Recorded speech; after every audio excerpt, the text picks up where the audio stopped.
Hello, everyone. We had a wonderful session yesterday. Of course, last night for those in the East, like Philippines and all, last night was morning for me. And sorry for the very soft voice in the beginning because the grandkids are sleeping upstairs and they get up only at around 6:30 and come down. So I had to speak in a little whisper. And after 7 o'clock my time in the morning, then I can, speak a little louder at that time. So I'm really I apologize for that, but circumstances are such. But I went on early, and I think that was very successful because many of you were there on my live stream, and not just there, but so many of you interacted. There was so much of activity that no, it was really wonderful. It was wonderful. So thank you so much, all of you. Thank you so much, for the morning's live stream for me because it was wonderful. I thought I had put up an introduction, but looks like I did not.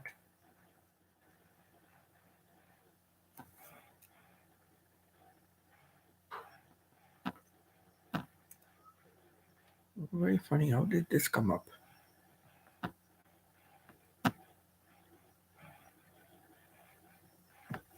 Oh, it just came up. So strange.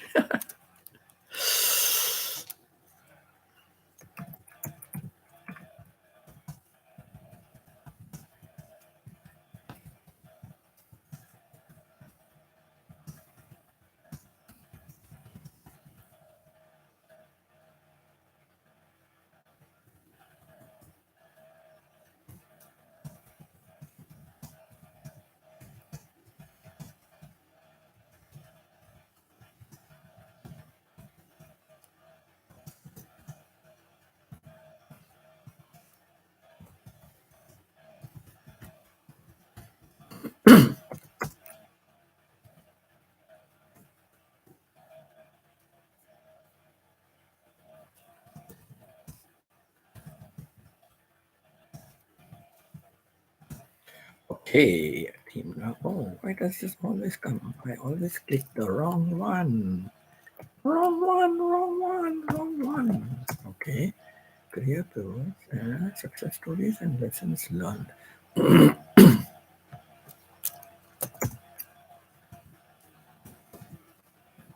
Was the change?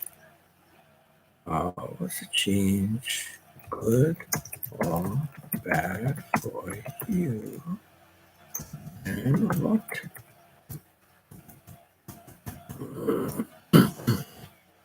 Okay, let's read that because invariably I leave out a letter or something like that. A warm welcome to everyone. Thank you all for this morning session. It was very, it was very, hmm? What is this?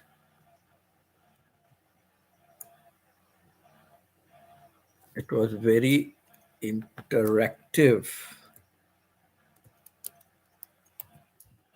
It was very interactive. Our theme now: career pivots, success stories, and lessons learned. So that is our theme for today. And let me pin this theme. Okay, so that's pinned up. And now to wait and see, the early bird catches its worm. Who is the early bird so I can pounce and catch on you? So I hope I've chosen the correct time. I hope I've chosen correctly. Yeah, 4:30 in the morning, Thailand time, is 5:30 in the morning, Philippine time.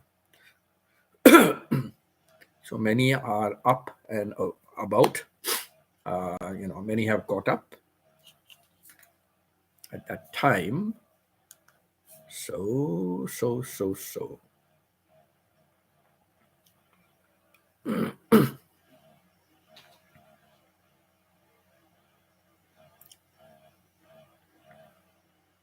So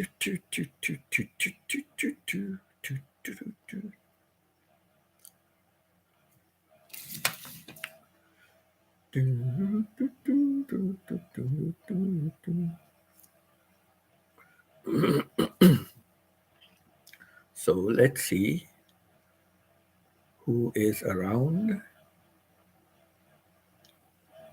Just wait for everyone to wake up. Rise and shine, sleepy Joe. Now's the time, don't you know, to begin a new kind of dream. We'll be listening alone to the bells telephone. And a do. You can rest your head at the corner of the bed. You can let the world go by. But you'll never ever know if you always gonna be a sleepy Joe. Rise and shine, sleepy Joe. Now's the time, don't you know, to begin a new kind of dream.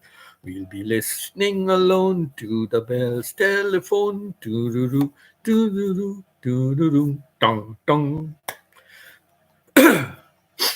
So that's a song for all the sleepy Joes to wake up. I hope I have not miscalculated the time. But no, 4:30 Thailand time is 5:30 Philippine time.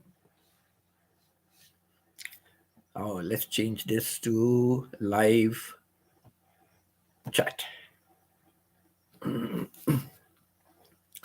So that's the story. That's how the story goes. I remember that's a nice movie, How the Story Goes, or something like that. Do, do, do, do, do, do, do, do, do, do, do.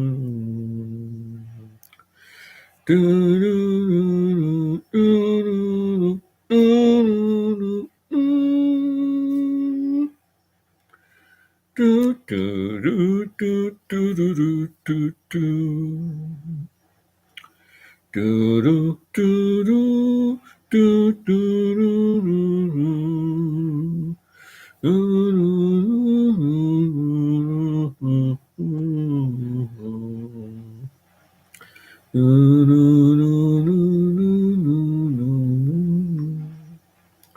and they call it puppy love. But how do they something something what? How they feel. Take away my only dream.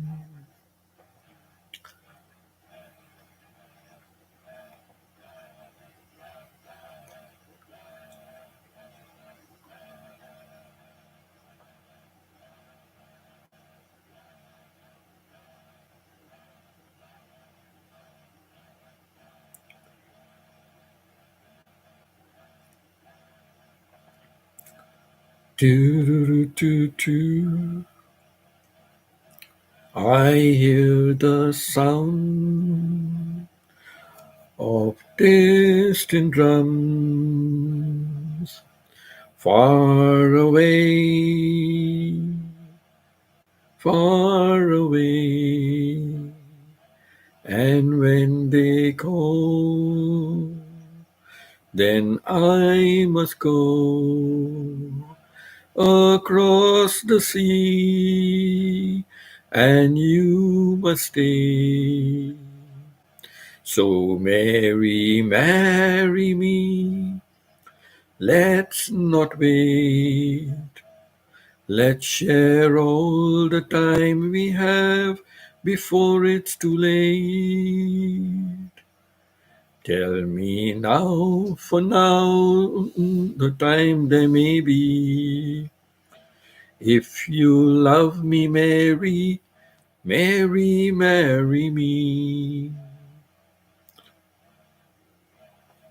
And it was so surprising that Jim Reeves sang this song but it was only published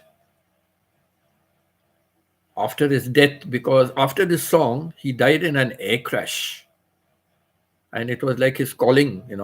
I hear the sound of distant drums far away, and they are like calling him, like. And it was so unfortunate that after this song, his plane met with a crashed. His private jet crashed, and he died.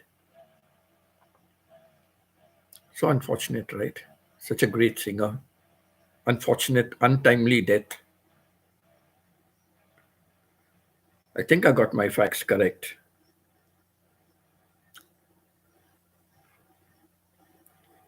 So he maybe he had a loved person, right? Whoever was Mary or whoever he sang it for, and maybe he would have settled down in life and married her. Who knows? I hear the sound of distant drums far away, far away. And when they call, then I must go across the sea, and you must stay. So, Mary, marry me. Let's not wait. Let's share all the times we can before it's too late. Now's the time for all the time there will be.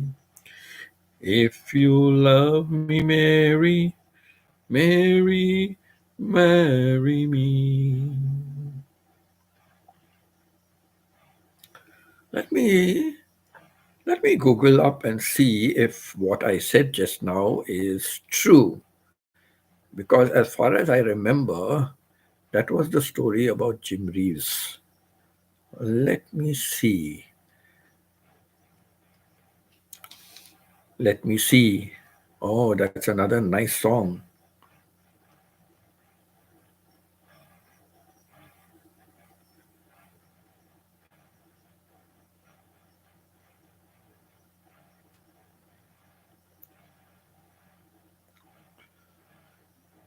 So, what is the song? What is the song? Let's see where is my Google to check and see Jim Reeves' death.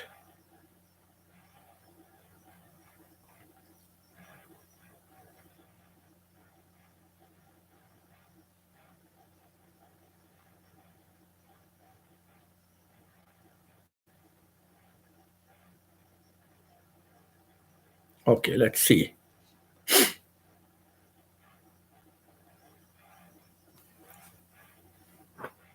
31st July 1964. That's 40 years ago.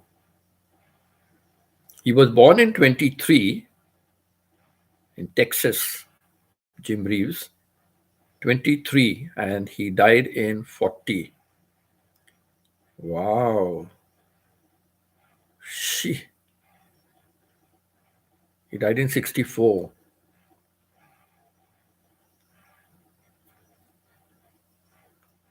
So he was just 41 years old, 40 years old when he died. In his prime of youth singing. Yeah, it says aviation accident. Although Jim Reeves was killed in a plane crash in 1964, his recordings have continued to sell long after his death. Posthumous hits helped him win elections to the Country Music Hall of Fame in 1967, and he charted as late as 1983. His music was still popular up to 1983. Wow. Yeah, that's why, this song of his, Distant Drums. Hello, Del. How are you? Good night, Del. Yes, you are 7 hours behind me. Yes, 7 and 5, 12. What's it? Midnight for you? Yes, midnight, around midnight, little before midnight. Right. Good night, Dell. Sleep well. Oh, good night, Dell. Sleep well. Wow, I'm becoming a poet. Oh, 9:45. Okay. 5 o'clock in the morning. Okay, okay. 9:45. I was going ahead instead of going behind. Right, right. So, Dell, have a good night's sleep. You must have been working very, very hard. So, have a good night's sleep.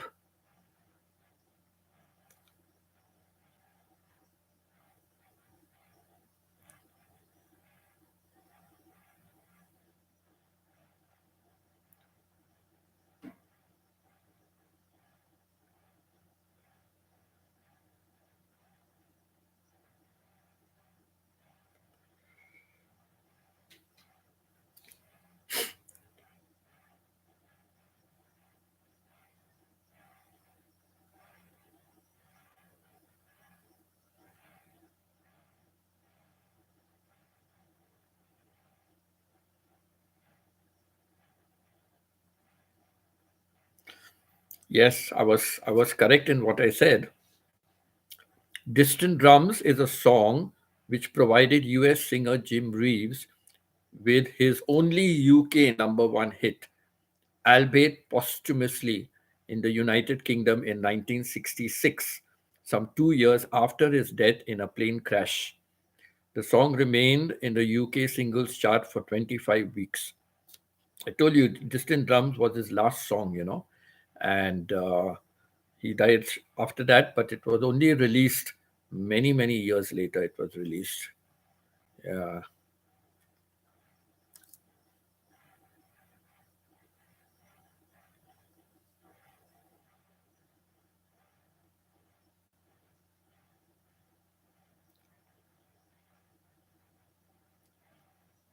No, I always had this habit from before to find out, information and you know, and that is why,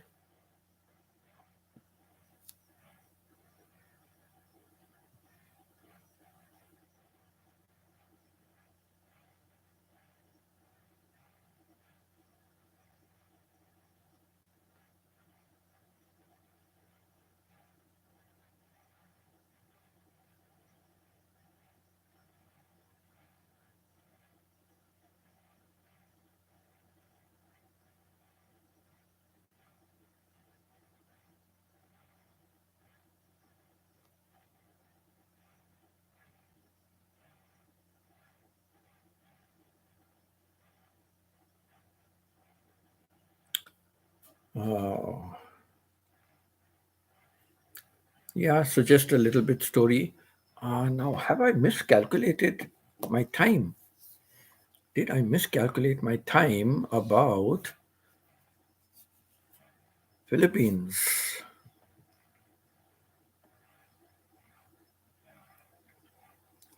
4:48, 5 o'clock, means 6 o'clock in Philippines. Something is wrong somewhere. Somewhere over the rainbow, dewdrops shine. Eh, do, do, do, do, do, do, do, do, do, do, do, do. Let's see if I can find the wordings, the lyrics of the song. Somewhere over the rainbow, and then I can sing it to you.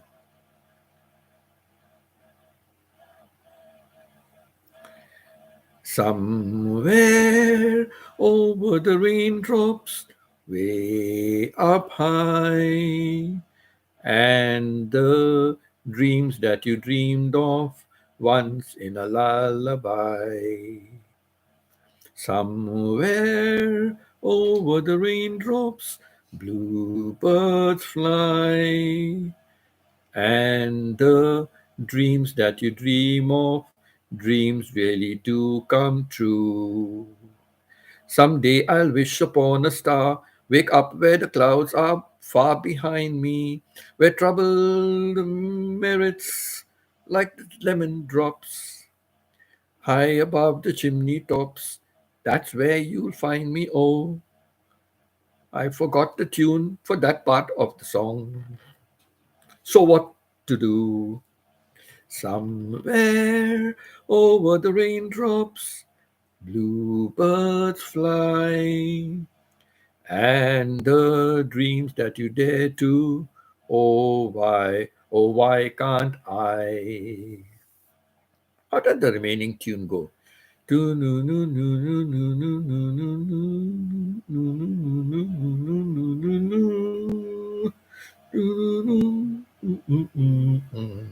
No, I cannot remember. I only know the chorus. I cannot remember the rest of the song. Do, do, do, do, do, do, do, do, do, do, do, do, do, do, do, do, do,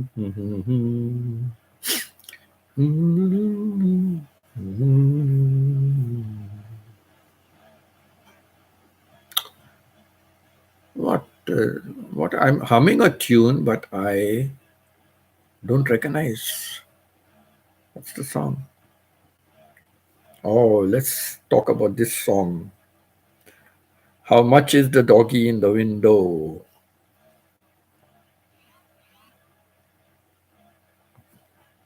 How much is the doggy in the window? Bow, bow.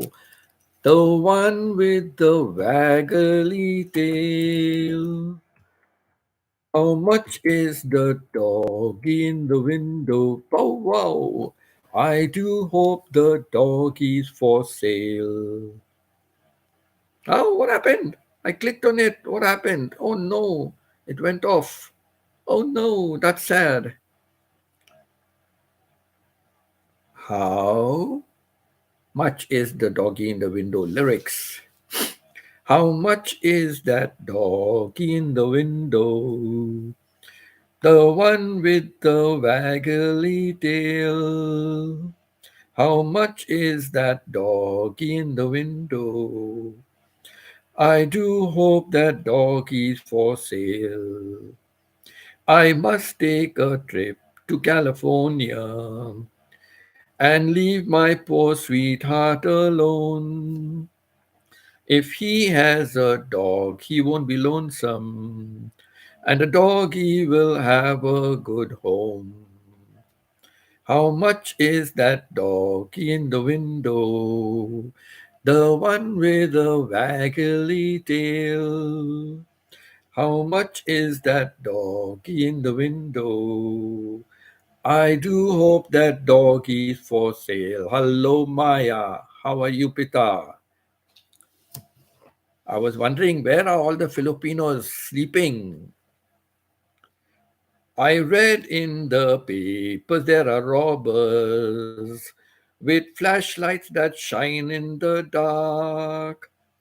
My love needs a doggy to protect him and scare them away with one bark. Whoa, whoa.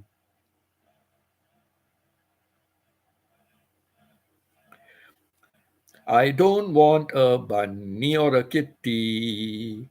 I don't want a parrot that talks. I don't want a bowl of little fishes. He can't take a goldfish for a walk. How much is that doggy in the window? I do hope that doggy's for sale. How much is that doggy in the window? The one with the waggly tail.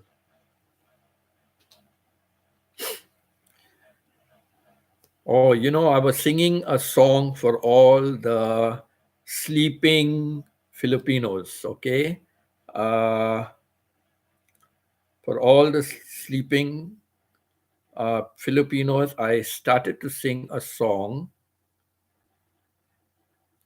Let me get the correct wordings. Sleepy Joe. Aye, where's it gone? Sleepy Joe lyrics.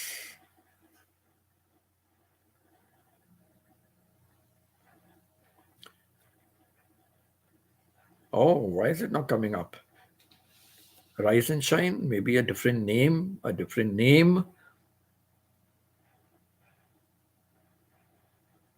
Oh, I woke you up. Oh, no, no, I'm so sorry. I woke you up. But it's time to get up, right? It's 6 o'clock in the Philippines, right? It's 6 o'clock in the Philippines.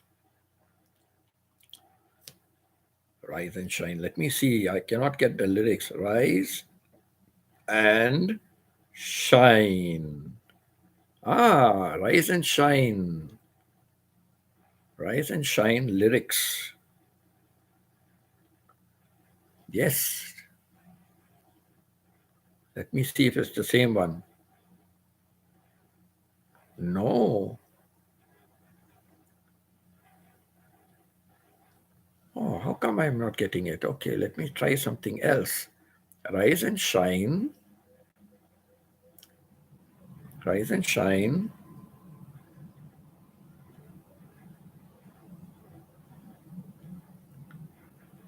Rise and shine. Sleepy Joe.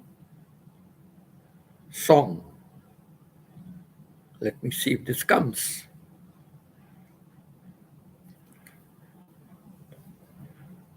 Ah, here is the song. Correct.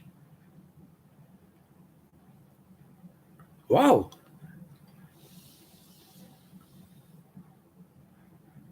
I never knew this was sung by Hermits.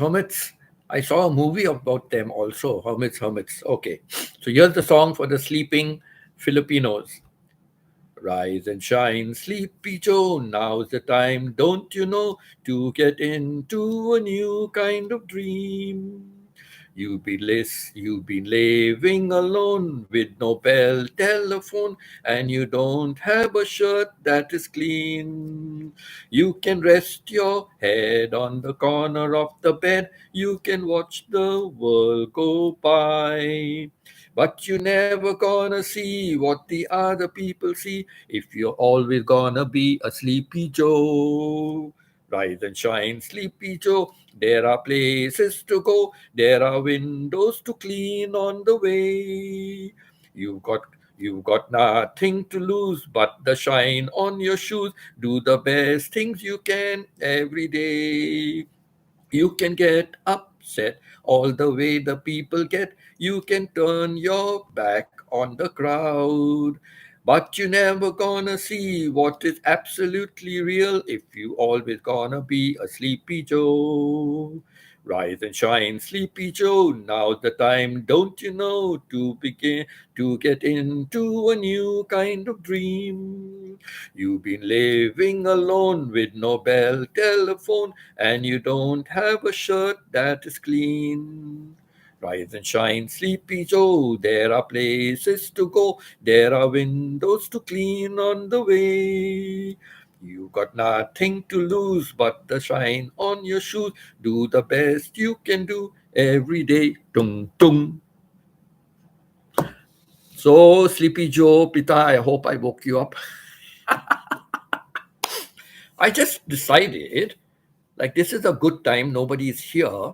So people in Philippines should be waking up at this time. I see many going on live stream like Manang, Maya Vlog, uh, who else? Magenda. I see them like, 4 o'clock in the morning, 5 o'clock in the morning, Philippine time. They are awake and they are having live streams. So I thought, why not Winston also have his live stream at that part of the morning? So, I'll give you time to wake up. Okay, I'll give you time to wake up. I will give you time to wake up. Ooh, ooh, ooh, ooh, ooh, ooh, ooh. Oh, this is another. Uh, Bring my lover back to me. Let me see if I can find the lyrics for this. Bring my lover back to me.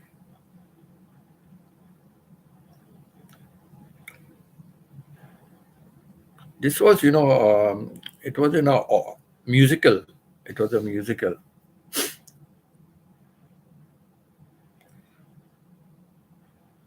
So I don't know whether I'll find it or not. Bring.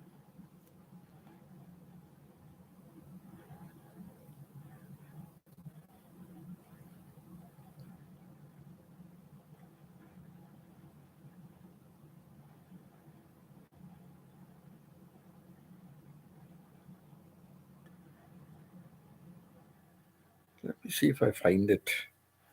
Might be difficult. No.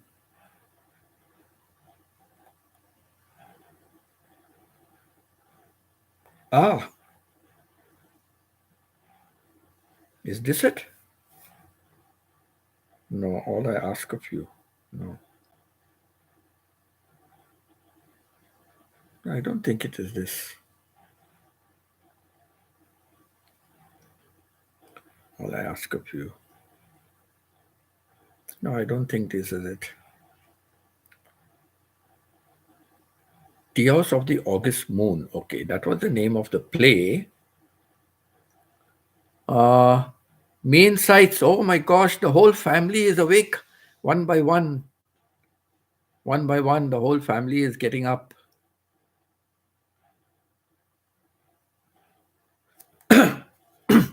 Iya's doing a live stream. Okay, okay.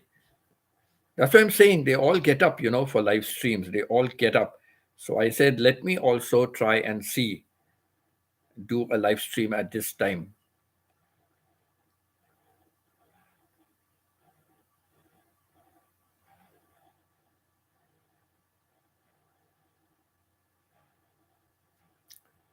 The Tears of the August Moon. Yes.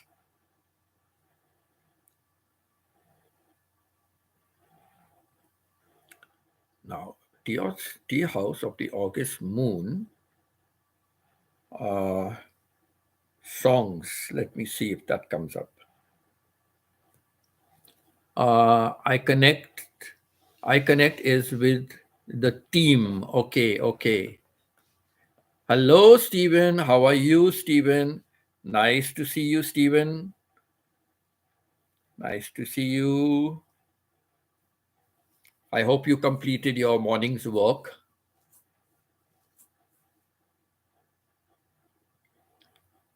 Uh,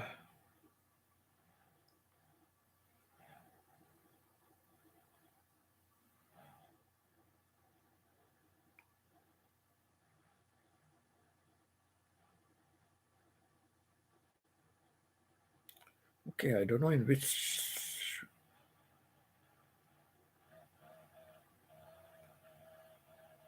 This one, I don't know.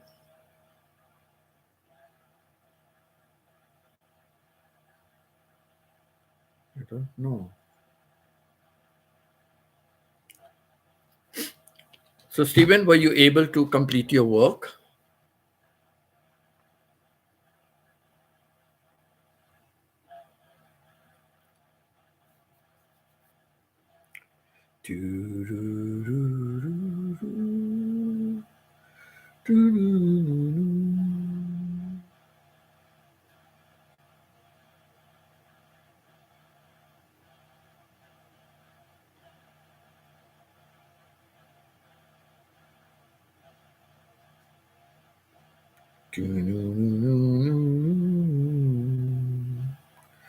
Oh, oh, Candida.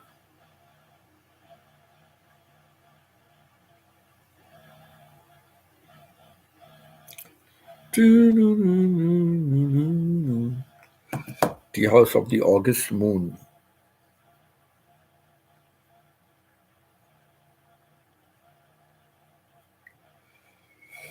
The House of the August Moon.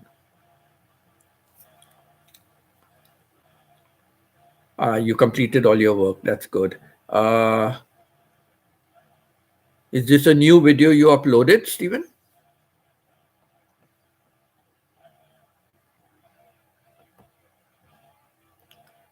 Okay, it's a new. I'll see it afterwards because it may interfere with my live stream. I don't know. So yeah, I'll I saw okay bucket something with a bucket, right? Something about a bucket. I'll check it out later on for sure after my live stream. So good you uploaded a new one. Good you uploaded a new one. That's it. Just try to upload as many as you can. That's important. I also have a lot of videos. I think I have a lot of videos to upload.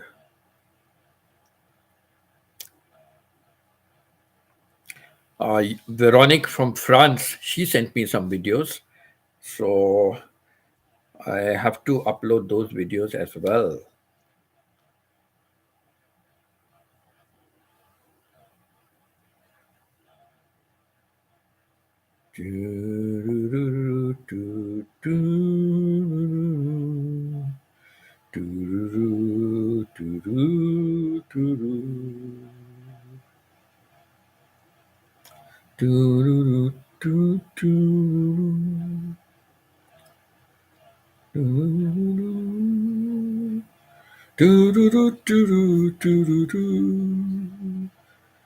Down the road I looked, and there was Mary, hair of gold and lips like cherry. It's good to touch the green, green grass of home. Do-do-do-do-do, do-do-do. And the sun, doo-doo. And there to meet me was my mama and papa. Down the road I looked, and there was Mary, hair of gold and lips like cherries. It's good to touch the green, green grass of home.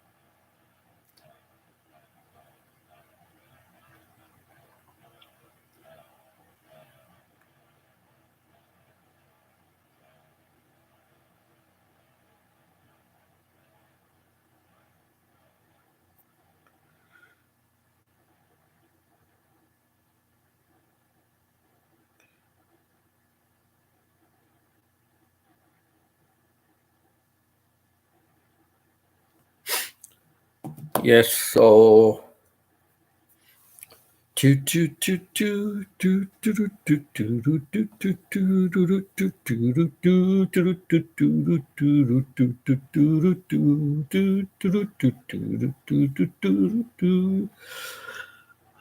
you put out a video, Stephen. That's nice. Very nice, very nice. So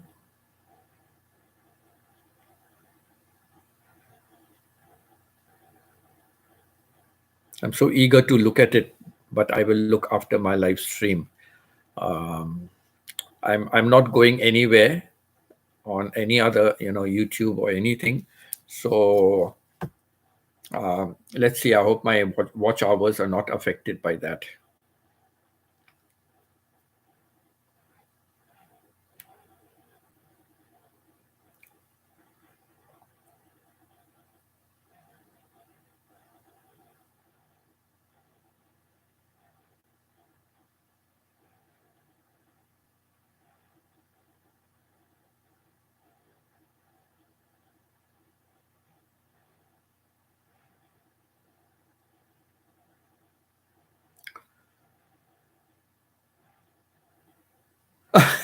Yeah, your video is not going anywhere. It's going to be there for a lifetime. Your video is going to always be there for a lifetime. So even after I pass away, my videos will still be there till one day YouTube wakes up and says, "Hey, this guy hasn't been on his YouTube. He's not posting anything. Let's finish his live stream. Let's finish his video channel," and then it'll be gone forever. But even after I go, my videos will be there for some time before they realize that I have gone.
Okay, so who has been commenting? Let me see. What are the comments?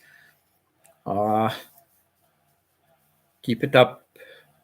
Nice video, Steven. Yes, I'm waiting to see the video. I'm really waiting to see the video. Uh, I'm so eager to see it, you know. I looked as I promised, Stephen. Stephen, as I promised you after the live stream, I did look into your channel. I did look into your channel, but did not see anything. I did look into your channel, but I didn't. No, I didn't see anything after my live stream. And yeah, I looked at my sister's channel also, and there was nothing new. And Pita, I have already done to all your new videos. I've already last night I already saw. I think I missed out one video of yours, Pita, last night when I looked into it. So that today after the live stream, I will definitely I will look into some more. I will look into some more.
As just a look at local landmark from the strip mines, from the strip mines.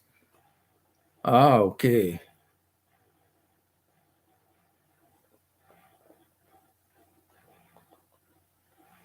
But you're not working in a mining area, right, Stephen? You're not working in a mining area. It'll be interesting. It'll be interesting to watch.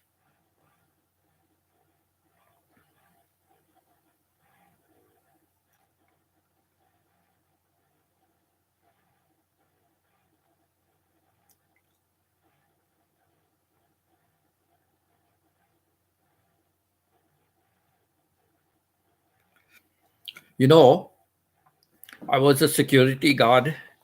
You know, my final job in Canada, I was a security guard and I was for residential.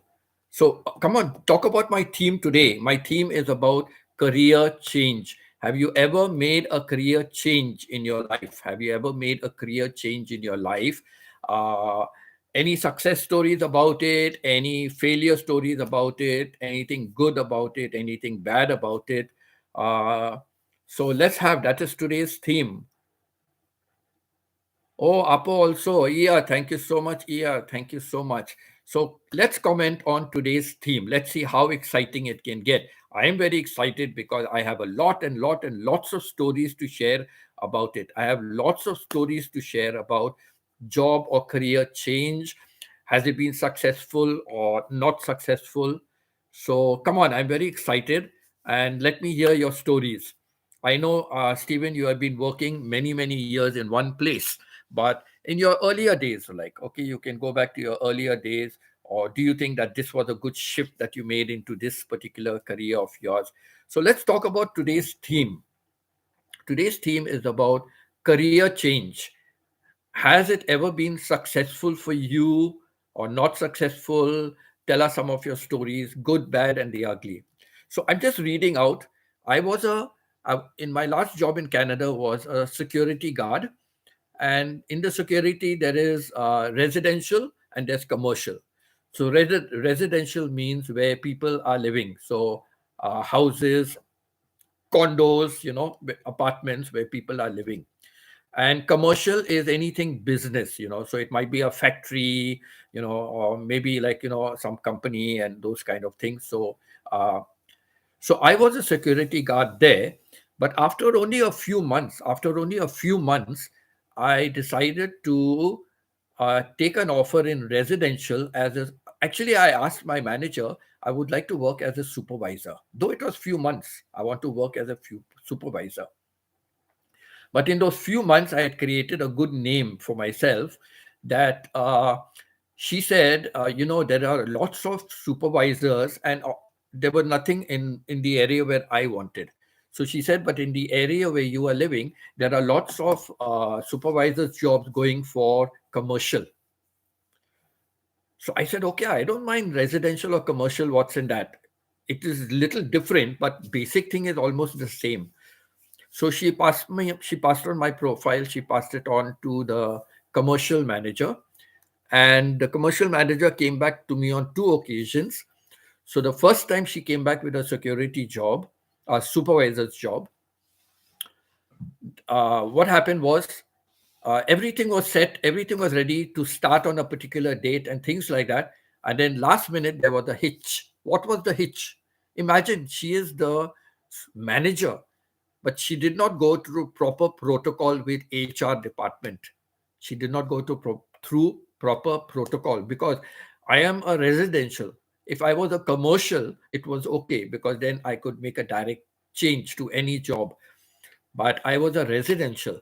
So from residential, she had to first get proper approval from my residential manager to let me go, which of course she would have given, but she did not apply through the proper channels. Then she had to inform HR, then she had to inform my scheduler. She had to inform all the people in residential first that she will be taking me on for a job. She did not go through all the channels. I lost that opportunity. And then came a second opportunity, again for a supervisor's job. Again, I went all the way to that company, and that was just behind my head office. I went all the way to that company. I met the people. Everything was going well. The company also interviewed me. That's sort of never done, but the company even interviewed me. And the whoever was in charge there said there were two or three people, but whoever was in charge finally said, "Okay, we think he will be a good fit for us. Yes, we would like to have him." And she messed it up again, and I couldn't believe. I just couldn't believe how a manager can mess up twice. And because of that, I lost that opportunity. I lost that opportunity to be a supervisor in security. Like, I wanted to move on. And I wanted to become, do a little bit like of police training and all, and guns and all. And I wanted to actually move into armored security. I wanted to move into armored security, who they transfer the cash, and all those kind of things. I wanted to move into that. I just had a dislike. So that was a big career change for me, but unfortunately it didn't work out.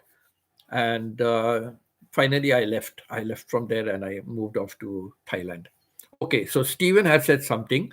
Stephen says, I worked for a parts store company for 9.5 years. I went from part-time clerk to store manager. I like the position in between, but not the manager's position. So something transfer to the store setup. So Stephen, you like the store job, but you did not like the manager's job in the store. Any particular reason why you did not like the manager's job? You you like to be as a storekeeper and those kind of things, but you didn't like to be the manager. Any particular reason? Because this will help. This will help people who want to go into managerial positions, and it will help them to know different walks of life. What are the problems? What are the problems? Why somebody doesn't like a particular job? Like, what is the problem for it? I ended up being in charge after all store remodels and new stores set up. Then the company got in financial trouble and did away with my position. Okay, okay. But why did you not? You said I like the positions in between, but not the manager position. So I transferred to store setup. So why did you not like to be the manager of your store? What was the reason? What was the reason you did not want to be the manager of your store? And so when you move to the setup of remodeling and having new stores, and then the company did badly, so they would have filed for bankruptcy or whatever. So you had to change your job. Okay, so that was good. But if you can share with us, why did you not like the manager's job? I just wonder. I think I was just too young, didn't like the responsibility. Okay, okay, got it. Yeah, because you have to be so efficient. You have to be like, first of all, a role model, correct?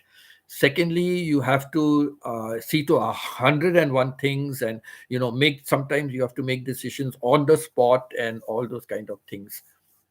But something, Stephen, I'll tell you, you know uh, of course you were young at that time, so you thought differently, but like, even when I, after teaching, many of my contemporaries who were in teachers training college with me, they became vice principals and principals long before I ever got a position in management. you know my contemporaries, they all became, not all, but most of them became, vice principals and principals long, long, long before I even got a coordinator's job. Forget about being, vice principal. Before I even got a coordinator's job. So it did not matter, like, it did not matter. But I was trying. And I have a hello, Chona, nice to see you, Chona. Thank you for being here. So we are talking about career, we are talking about jobs.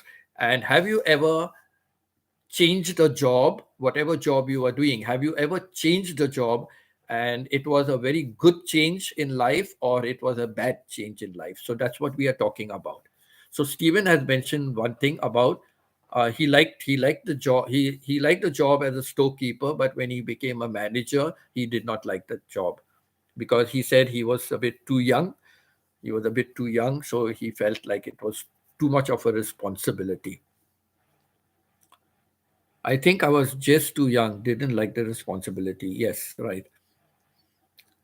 I ended up being in charge after all the store remodels, and okay, yeah, I read that out. Okay, so Chona, if you have something to share about that, then, so uh, like, it was when I was doing the teaching. So suddenly one day it was so surprising that one day in the school, we had a staff meeting, and only the senior staff were called. Only the senior staff were called first. Okay, only the senior staff were called, and we all met in the principal's office. And the vice principal was actually the main person who began to speak and chair the meeting. And we were all just standing around. And she just said, Mrs. Miranda and myself have been very busy. Mrs. Miranda was the principal, and she was Mrs. Shamiri. She was the vice principal. So she said, we are very busy. We've got so many duties to do. And there are many teachers in the school who have been with us from many, many years. Some of you have been here, from the time we started the school. And uh, but now we have reached a stage where we have really grown a lot, and we feel like, we need to have somebody else who's coordinating between the staff and us. Right up till now, whenever you all want anything, you all freely walk in, like at any time you all walk in to meet the principal, or to meet Mr. Miranda, or to meet me.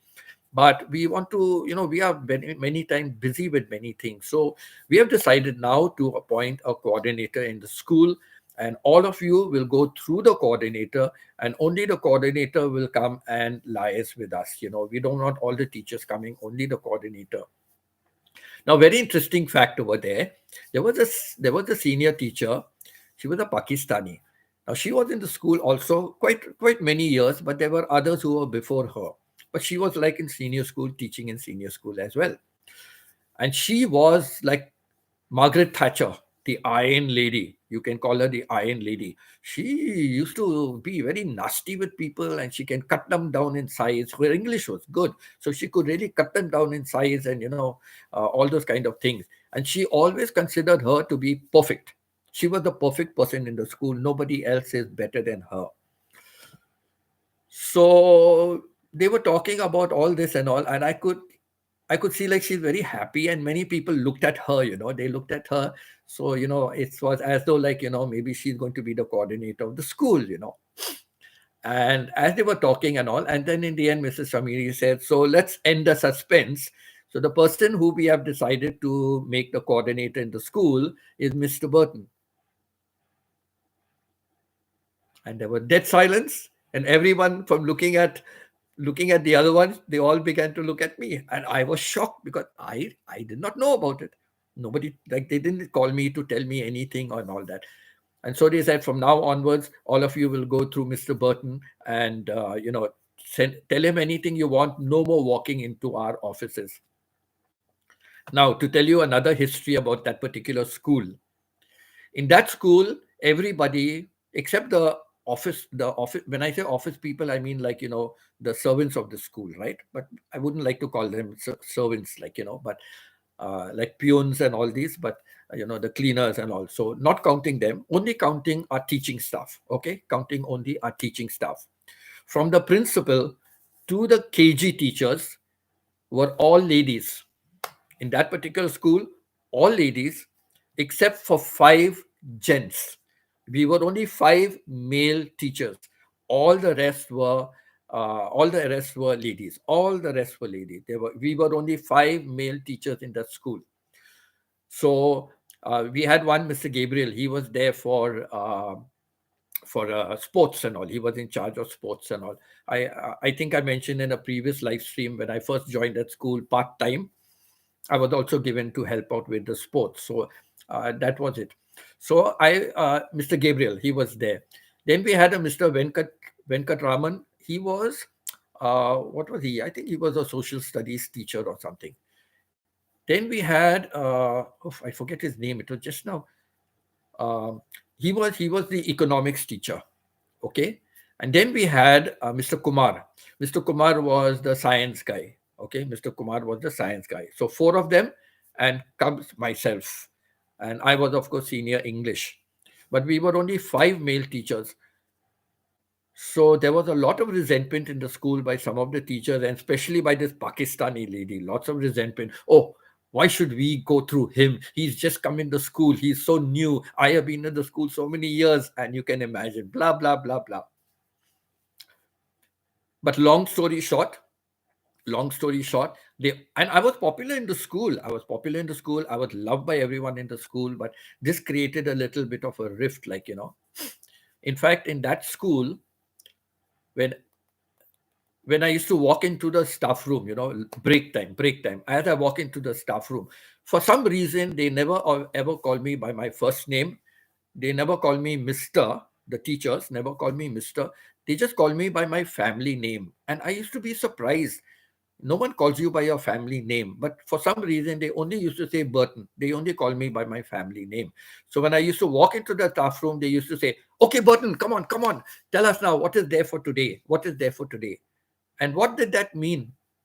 It meant that I would crack a joke. I would come out with some funny thing, like any incident or joke or something like that. So, that was the reason for calling me. Another thing they would do is, like, let's say there was a teacher, Joan. She's talking on the phone. Okay, she's talking on the phone to whoever are her girlfriends or whatever it is. She's talking to them, and then when I walk into the staff room, she say, "Hey, guess who's come into the staff room?" And they will say, "Was it? Is it Burton?" So I was even known to teachers' friends. My name was even known to teachers' friends, like, So they would say Burton, and then she will say, "Hey, Burton, come here, come here, come here before you start some joke or something. Come here, come here. My friends want to talk to you." And I do not know them from Adam. I do not know them at all. But I would say, "Okay, hi, how are you? Who's this?" "Oh, no, no, no, you don't know us. Don't worry, but we know everything about you and all that. So how are you doing?" And blah, blah, blah. They will carry on talking. So, it was like that. So I was like a household name. I remember at some of the functions, I met the teachers' husbands for the first time. Like I met the teachers' husbands for the first time. So when I used to be introduced, and they will say, "Oh, this is Mr. Burton," and they will say, "Oh, so you are Mr. Burton," and I will say, "Why?" They say, "My wife is always talking about you at home, always talking about you." So I was a very famous household name also over there. But in spite of all that popularity, there was a lot of resentment. They came to me in the beginning. Then after some time, little by little, they started walking straight in to see the principal and the vice principal. And he used to tell them, no, you have to go to Mr. Burton. And they said, no, sorry, we cannot go through him. We have been coming to you for so many years. Why we must go to him? He's only new in the school. So that created a lot of rift. And then one day they called me and said, I'm so sorry, but we have to get rid of this coordinator's position. Uh, oh, another thing. One day they called me, the principal, vice principal called me and said, Mr. Burton, you're the coordinator, and we are now thinking of making heads of department. We are thinking of making heads of department. So I said, wow, that's a very good gesture. It's a very nice thing to do, have heads of department for English, science, blah blah blah. And yes, that would be really good. So they said, yes, we are just this, and they gave me a list of names. Of course, I would have been the head of the English department because I was senior English teacher. So they gave me the names and all. 1 week later, 1 week later, they called me and said, guess what, Mr. Burton? We have decided to scrap the positions of having heads of department. And I said, why? It's such a nice thing to have. They said, you will be shocked and surprised. The minute they announced to the, XYZ that, we are planning to have heads of departments, and, you are the senior teacher in the subject, so you will be the head of the department. They already started bossing with the teachers. It wasn't officially done, but it seemed they already started bossing with the teachers, and acting high and mighty with the teachers. So when the teachers complained, they stopped it. They said, no, forget, we are not going to have heads of departments. So I think after me having the coordinator's position, it created a lot of ill feeling, a lot of ill feeling. So finally, they called me one day and said, we have to make this position redundant. We are very sorry. I said, it's okay, no problem. But it upset me, it upset me because after so many years, I managed to get just a coordinator's position. It was a start. So I was very upset. And I did start applying to other schools. And then I got a job as, it was like assistant, the designation was assistant headmaster. That was also a British school, but it was a IGCSE school where I had a British principal. I mentioned about him in my live stream before. So what happened was, I got into that job, and though the designation was assistant headmaster, but like there was a principal of the school, and then like in a way I was the assistant, and there was a lady assistant, and the lady assistant was there for many years before, and she was in charge of the girls section, and I was made in charge of the boys section because there was no one. The boys were getting very unruly and very difficult to manage, so they had to appoint somebody for the boys section. So they appointed me. Now that was my first senior role. And I mentioned it before in my live stream, I made so many mistakes, Stephen. I made so many mistakes because it is a new position, right? Uh, I did not know that I have to do this, I have to do that, and suddenly my principal would ask me, "So, have you made a list? Have you done this? Have you organized the program?" But he did not tell me that I am in charge of these programs. You have to give a job description, and in the job description, the JD as they call it, the JD, the job description. In the job description, you have to mention, you have to outline what are my jobs, because there is another vice principal, correct, like another assistant head, and that is for the ladies section. So I don't know, so many things. So believe me, I struggled for that 1 year, Stephen.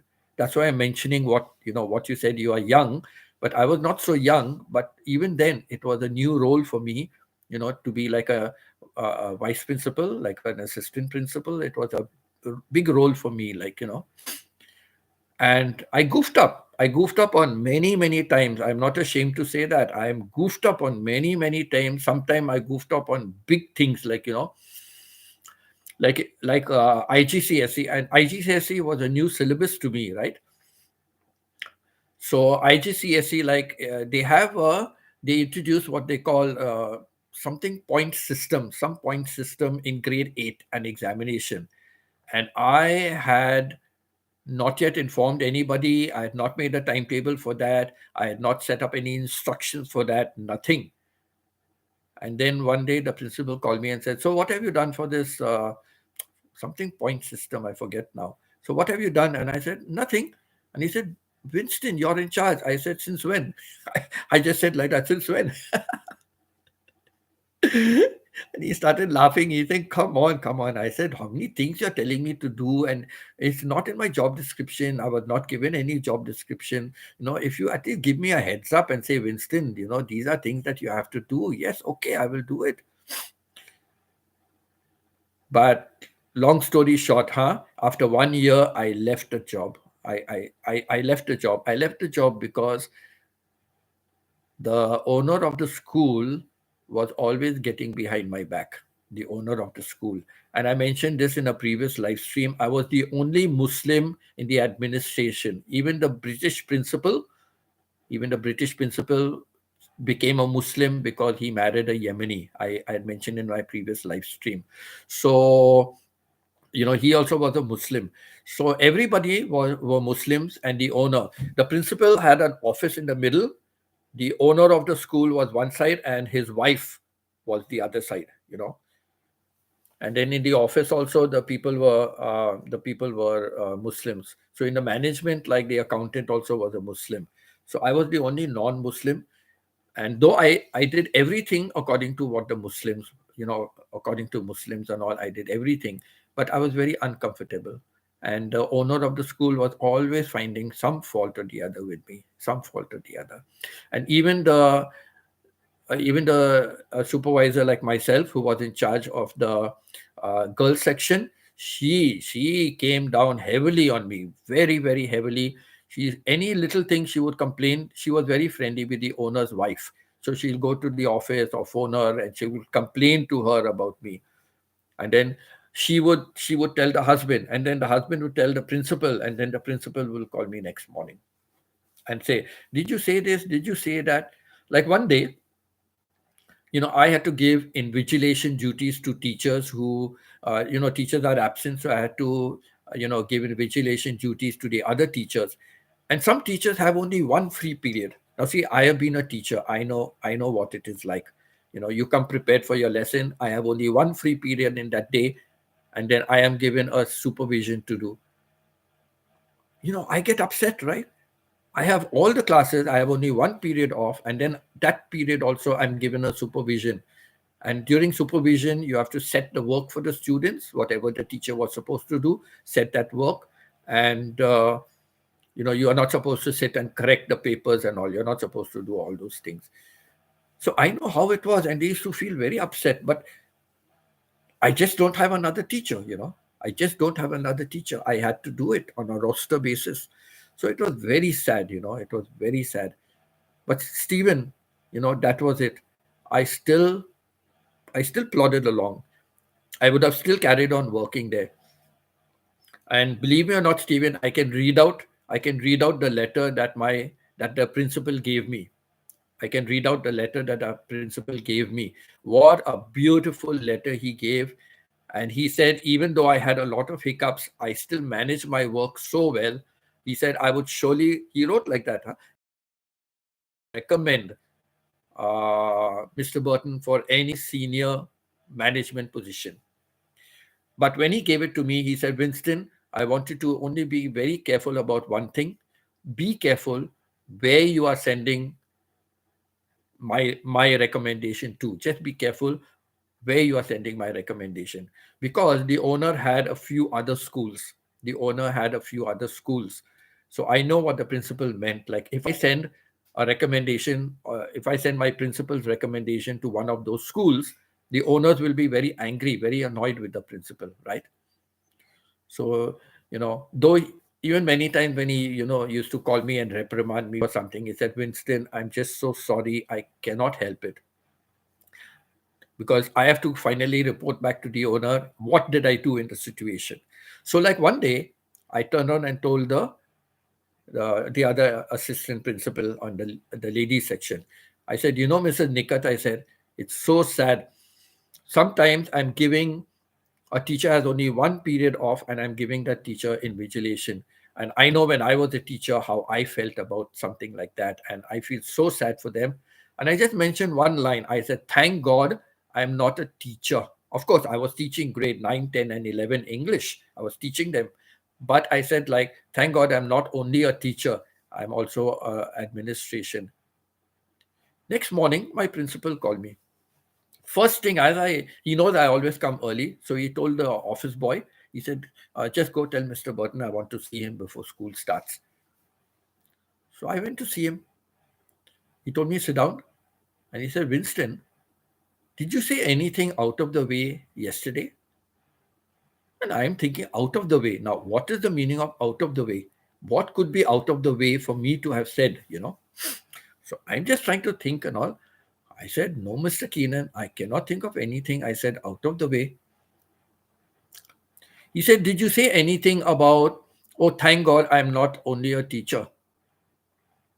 Exact words, huh? Exact words, the principal told me. Did you say anything like, thank God I'm not only a teacher? And I said, not only. Then suddenly I remembered, oh God, yes. I was talking to the head of the girls section. And I said, yes, I was talking to Mrs. Nikat, Mr. Keenan. The teacher has only one free period and I'm giving them invigilation to do. It's so sad. I know as a teacher how I used to feel. And it's so sad, but I couldn't help it.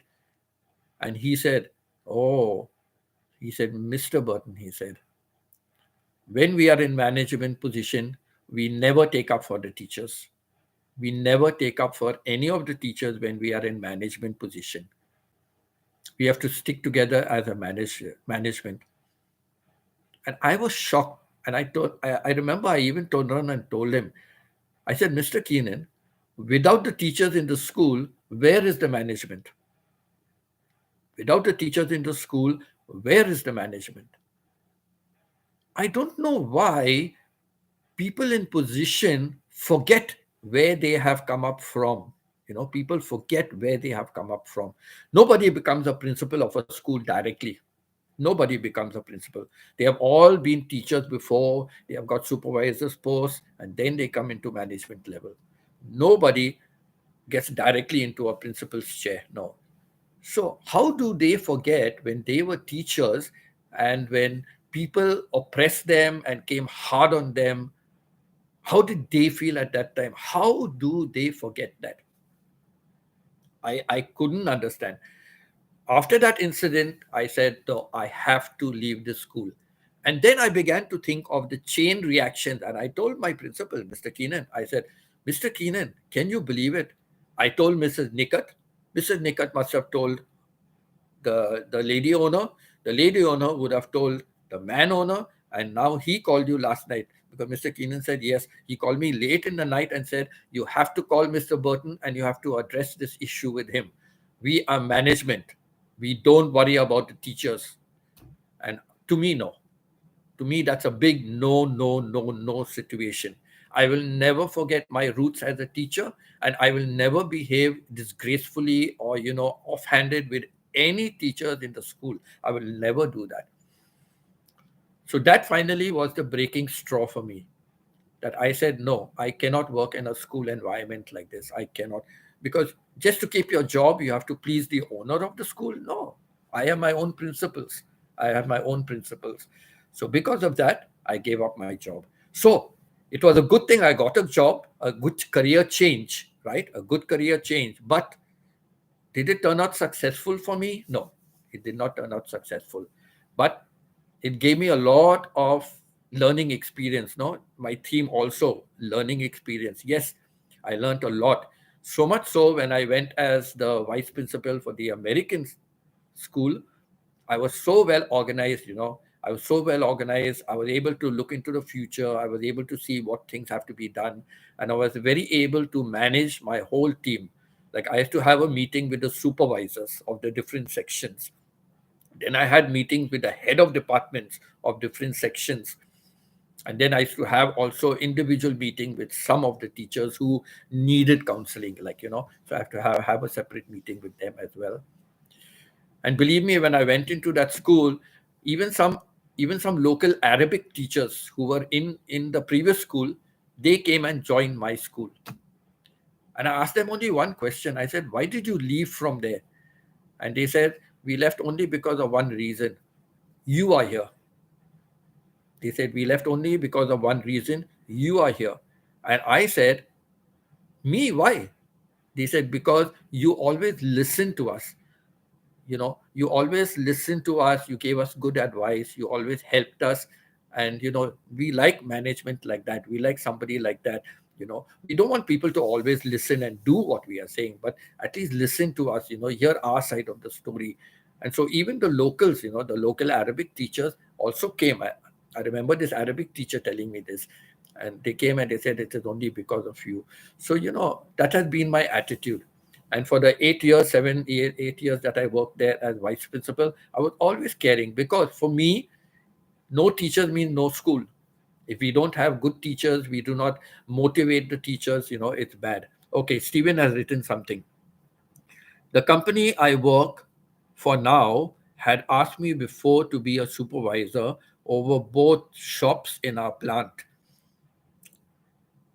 I said no. When asked why not, I always said I don't like the shop.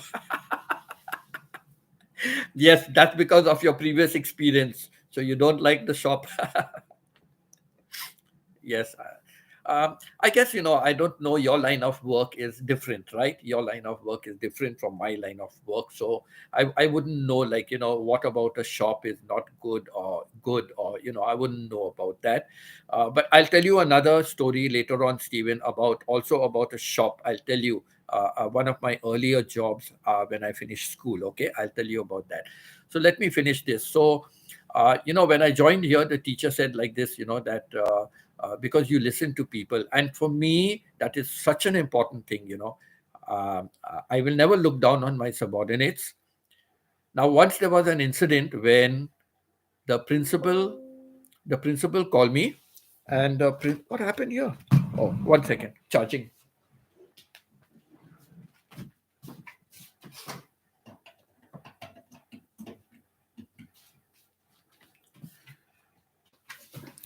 We had a very young teacher, very young teacher. He was one of the Arab countries, Syrian or something like that. He was, and he was teaching in middle school, and he was teaching English. Okay, he was teaching English in middle school. So and end of the year was a very bad time, because it was a time to fire people from their jobs. The principal was very happy to do that work. So one day the principal called me, and he said, like, Winston, I fired this particular master. I forget his name now. He said I fired him from the job here, but he has gone to another school, and I have heard that he has applied to another school.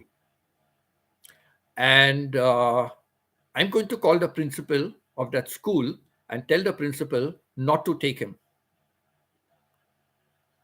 And I asked my principal, I said, "Did that principal call you and ask you for about a recommendation for him?"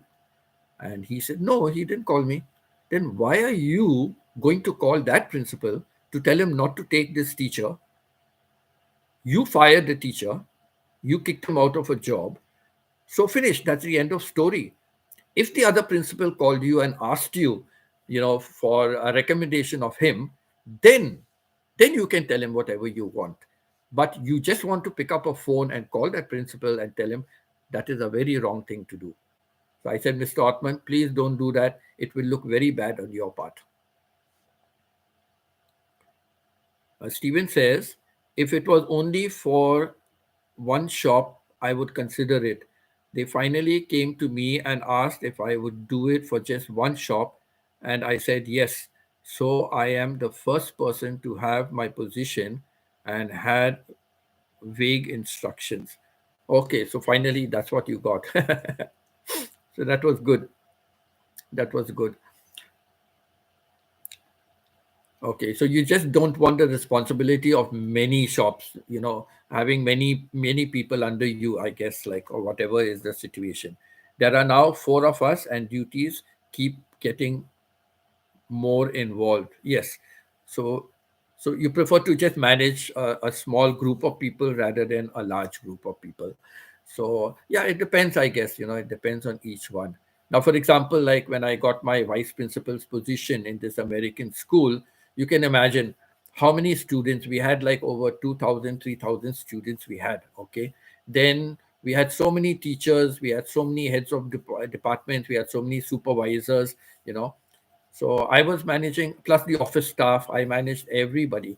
In fact, parents always came to me and said, even some of the Arabic teachers, how do you work with your principal? I said, why? He said, no, you should be the principal, not him.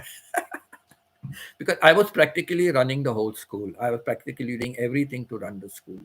And even some things, like, he never used to listen to me, and he used to run into problems and then come for me to solve it. Till one day, after a couple of years, I told him, sorry, if you don't listen to me and you make a decision, when the problems come, you solve it yourself. Please don't come to me to solve it. I literally told him that. I said, don't come to me to solve it, because when I give you advice, you don't want to accept it. Fine, you're the principal. You don't have to accept it. But when you have problems, then you sort it out. Don't come to me. So, it was like that. So, yeah, that 1 year that I worked in the other school was my real working experience, how to be a manager of a school, how to manage a school. And that helped me a lot. Like, that helped me a lot. So it was after so many years that I finally got a vice principal's job. But I never ever became a principal. I never ever became a principal, because after that job, yeah, I had a very good offer, but my principal did not send me. There was another school where a lady was in charge of the school. It was her school. She started the school, she built the school. And then she had come to grade 8, and now she wanted to take her school higher. So she advertised for a principal, and I went there for the principal's job, and I had a talk with her. And it was a very good offer, because I told her, will I have a free hand? Will I have a free hand to, make the school grow? And she told me, yes, you have a free hand, but you have to just discuss with me. You have to just tell me what you are doing. And believe me, Mr. Burton, she said, I will not interfere with your work. If I find your suggestion is good and you are going to take my school higher, you can do whatever you want. Such a free hand. Whereas in the school that I was vice principal, my hands were tied, because the principal made all the decisions. But she said, if it is something that is good, that is going to take my school higher, you can do whatever you want. But just keep me informed that this is what you plan to do. But my principal, so vindictive, he said, I will not give you a release letter. And without a release letter, I cannot work anywhere else in that country. So he was so mean. He did not match my salary also. But yeah, I always regretted I missed a job, because it would have been something wonderful. And I have somebody who trusts me, somebody who trusts and believes in my capabilities. That would have been a real good career change for me as principal. But I never ever got that job. I did get a job in the Waki in Jem's group of schools. That's his biggest group of schools in UAE. I did get a job with them to become a principal of a school uh, twice. So the first time when I had a job, the job was first to become a vice principal, and then that principal would be retiring. And the person who was in charge of the section of the schools told me that that person is retiring. So you can surely, get into that position, after that.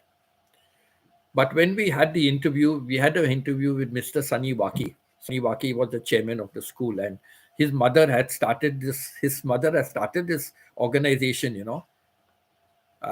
was called the Waki Group of Schools, and then it changed to Gems Education. So she started it, but then the son finally took over. So my interview was with him, My interview was with this head of the Asian group of schools, the vice president of the Asian group of schools, and the principal of that school. And after the interview, uh, the head of the Asian group, he called me and he said, Winston, uh, uh, as per our discussion when you went away, as per our discussion, the job is definitely going to be yours. Okay, the principal says it's okay, and but we have to still uh, decide on it officially and give you the letter. And I told him, I said, "Oh, I'm so sorry, Mr. Gazda. I'm sorry, but I'm not willing to accept the job. I'm not willing to accept a position." And he said, "Why, Winston? You can become a principal later." And I said, "No, I'm not interested." Because at the interview, the way this principal went on, I syndrome. I bred the school. I created a name for the school. I've got a good reputation for the school. My school is getting a good grade because of me. Everything was I. How can it be? How can it be you without your teachers, without your head of department, without everybody else in the school? How can the principal be doing everything? No. It is all your teachers, your dedication, the teachers' hard work, the way the teachers are teaching the students, good results the students are getting. Everything depends on your teachers. It depends on your head of departments who are controlling the different sections. It depends on the supervisors of the school who are controlling all the teachers in their section. All of them are giving your school a good name, not the principal. What are you doing as a principal? You only sit on that high chair making management decisions, right? That's all you do. But who is doing the hard work? Who is really doing all the basic spade work? It's all the others in the school. So if your school is number one position, it is because not of you, it is because of everybody else in the school who's doing the hard work. So I said, I don't want to work for a person who has the I syndrome. No. I had it in that other school, I had it in the other school, what it is like. So I was not going to do it in this school. No. So I lost out on position. And another time it was in another emirate, it was in Fujairah. And there also I was told, take up this position in this school, okay? But later on they are building a new O-level school. And he said, Winston, I will move you into that new school. But I didn't want to go to Fujairah. It is too far away. My daughter, my grandchildren were all in Dubai. My wife had already gone to Canada. So I was living alone out there. So, at least I had my daughter, I have my grandchildren. I could, visit them. But if I went to Fujairah, it was like long hours of driving to come all the way. So I gave up my principal job. For me, family is important. For me, family is very important. So I gave up. I said, no, no, I'm not going to Fujairah. I said, sorry, Michael, I'm not going to Fujairah. I somewhere around Dubai or Sharjah, I don't mind. Sharjah was just border of Dubai, so I didn't mind. But I said, if it's anywhere else, no, I'm sorry. I don't want to go. So again, so both times I got the principal's position, but I did not accept it. I have my own principles, I have my own principles. I will never bow down. I will never bow down. Even in Bishop School, where I worked for 10 years, I was always at loggerheads with my principal, right? But my vice principal, very nice man. But I used to have lots of arguments with him. And he used to always tell me, Winston, when you reach this chair, when you are in this position, then you will realize. And I said, Mr. Ringro, I will never ever reach this position. I used to tell him in those years, okay, I will never ever reach this position because I am not a yes, sir man. I am not a yes, sir man. I will not say yes, I will do just to get a position. No. I have certain principles in my this career. I have certain principles, certain values. I will not stoop down. I will not give up my values for the love of anything. No. I'm very strict about that. I will not give up my values. Like my principal used to be at loggerheads with many people, staff. There were many court cases going on. And one day he called me and he said, Winston, I don't want you talking and mixing around with Mr. Barrow. And I said, why? He said, don't you know Mr. Barrow is having a court case against me? And I said, Mr. Roberts, he's having a court case against you. That doesn't involve me anywhere. I'm not involved in that. Mr. Barrow is a colleague of mine. He's another teacher of mine. uh, we sometimes come across something common in our teaching. So why should I not be friends with him? No, no, no, you shouldn't be friends because he's against the school. If he's against the school, then, I thought to myself, why are you still keeping him in the school, right? If he's against the school, why are you keeping him in the school? So, like that, like, how can you stop me from, just because I'm in a residential school, I'm staying in your staff quarters, so you have control over me and my life? No, me and my life is my own self. I have control over it. Nobody else has control. I told him. So I said, no, I'm sorry. I will. He's my colleague. He's my friend, and he will continue to be my friend, and I will continue to talk to him. So like this, lots of problems I had with my principal, but I never ever bowed down. No, never ever bowed down. So I think that is one reason why I got headship after many years. But then people recognize my work. They recognize my work, and they made me the head. So yeah, so you did. Now talking about the shop, okay, Stephen, I will tell you about the shop. When I finished school, I had a couple of jobs, and finally I got a shop. I got a job in a shop, which was called Quality Machine Tools. Okay, let's see what Steven says. The supervisors that were over both shops weren't allowed to go to number one shop unless there was a major issue. I had one supervisor for 4 months before I saw him. There's something else after that. I cannot see. Okay, there was one supervisor I had for 4 months before I saw him. So the supervisors that were over both shops weren't allowed to go to number one shop unless there was a major issue. Okay. So only if there was a major issue they would come to you, but otherwise they had to just manage it on their own. Okay. But that was good, in a way, that is good. That means whoever is the owner trust the supervisors enough, or maybe you made the condition for them that you trust them enough that they can solve the problem themselves, and unless it is something really beyond what they can do, then to come and meet you. So maybe you made that rule or something for them, so that was good. Like, you trusted them. All right, you gave them that much to do. So coming back to my story, so the quality machine tools, all right, they are dealing with machinery like lathes and all, lathes. So all factory machinery, like, so they were dealing with that. And I remember I worked for them for quite a long time, like not more than a year. It was less than a year, but it was like many months. And they were, I don't know if you know the people called the Sardajis from India, the Sardaji, the turban guys, the turban guys from India. So they were all the turban guys. But then my father had already applied for me to be a teacher, and he had asked me, "Do you want to become a teacher?" And I said yes. So I was already set to go. So then I had to find. I told them I finally have to leave the job on so and so day. I gave them a lot of notice, and I said I have to leave. That owner, he called me and he had a long chat with me. He said, okay, you want to leave me and go. Okay, this is your salary, what you are getting now. Salaries were very low, no, in those days.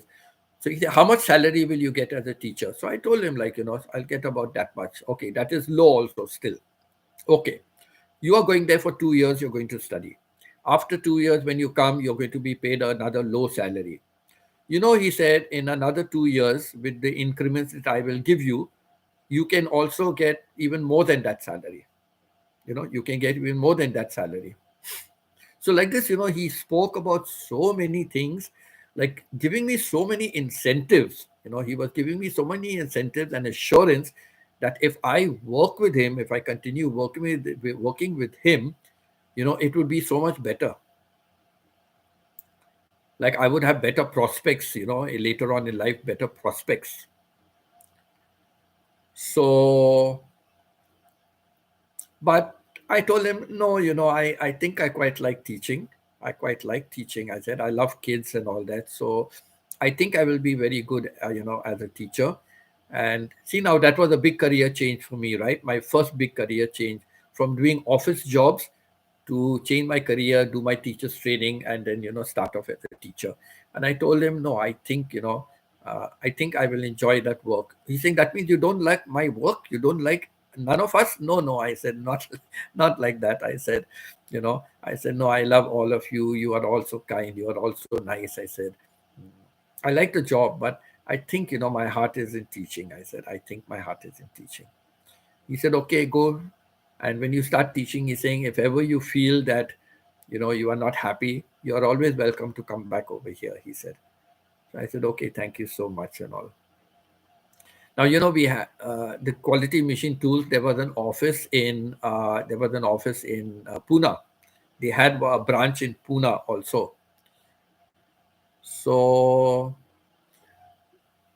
when I had gone finally to Pune and I used to have problems with the principal, one day when I went to Bombay, I contacted this guy again, and I told him, tell me something about your Pune quality machine tools. So he said, why? I said, no, you tell me. He's saying, why? You're not happy with your job? You want to come back? I said, no, you just tell me about the Pune company. What is the kind of company and, what is the setup? And he was talking and setting up and all.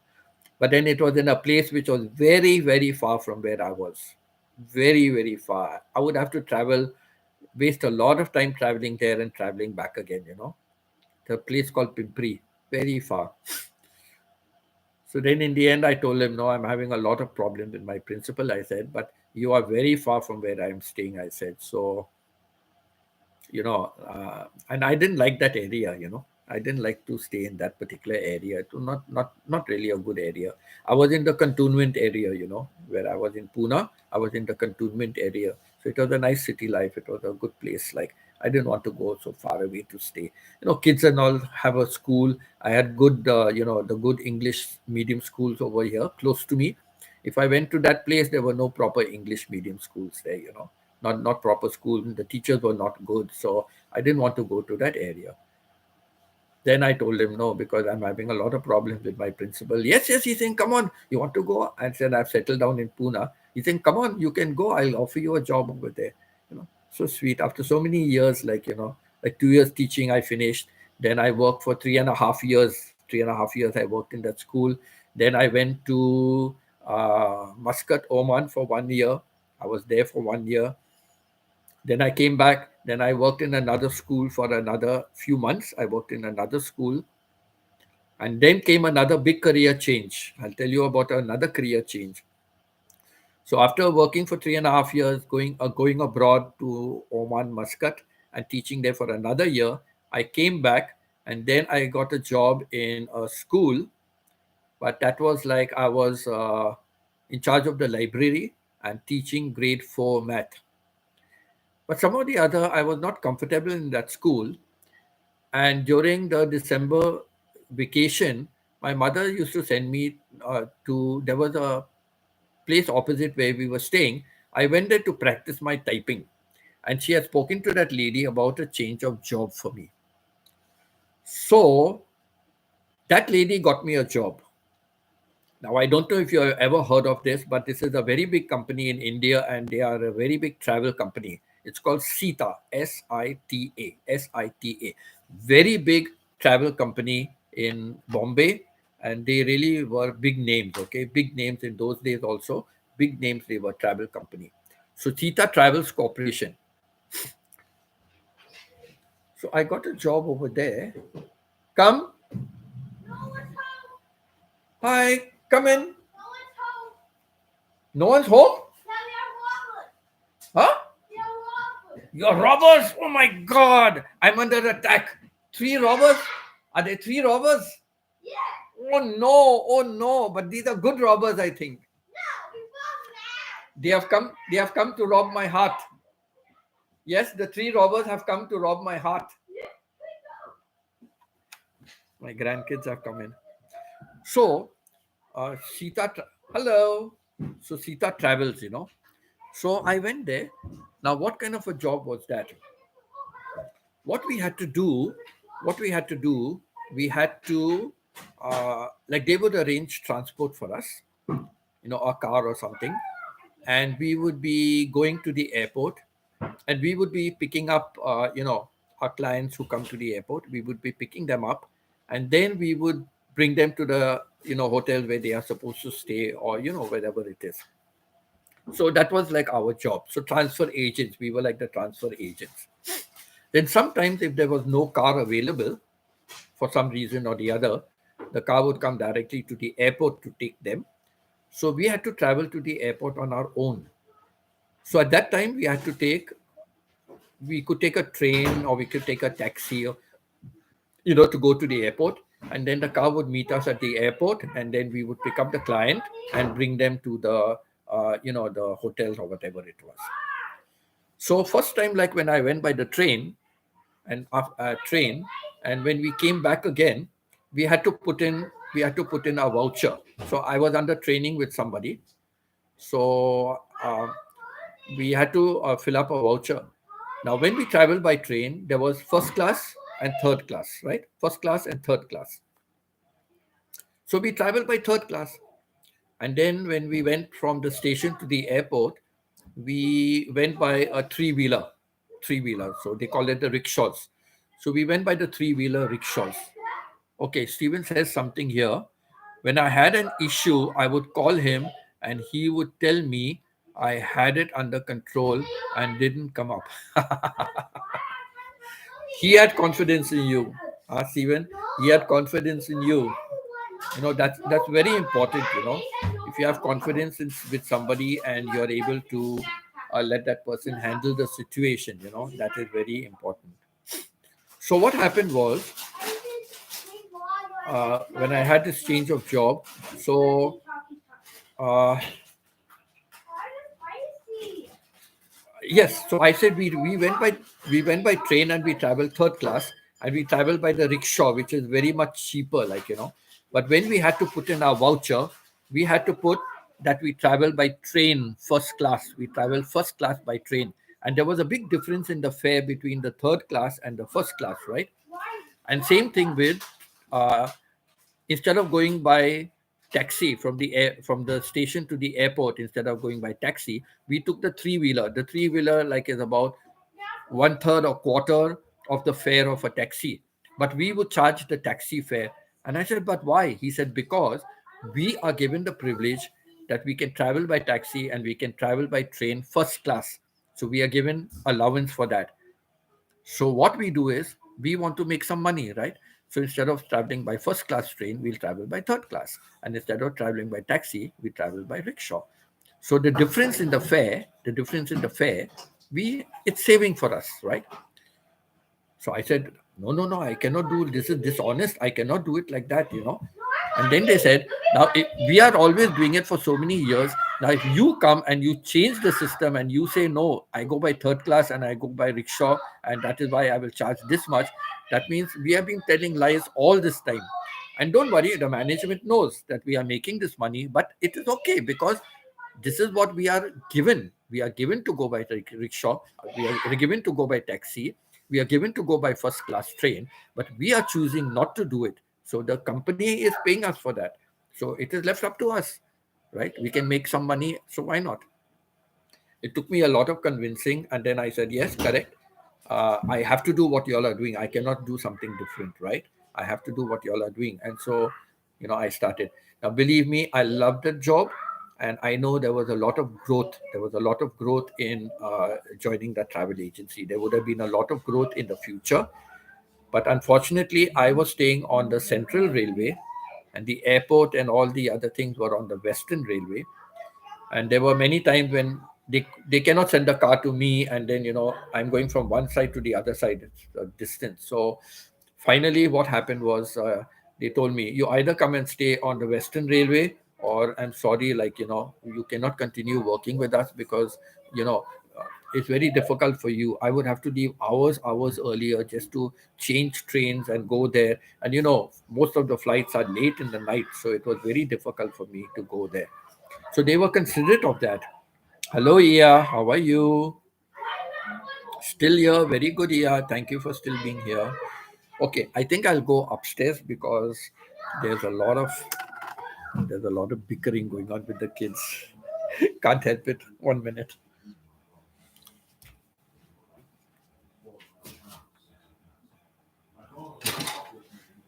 What's happening with the kids there? What's happening with you? Why are you fighting?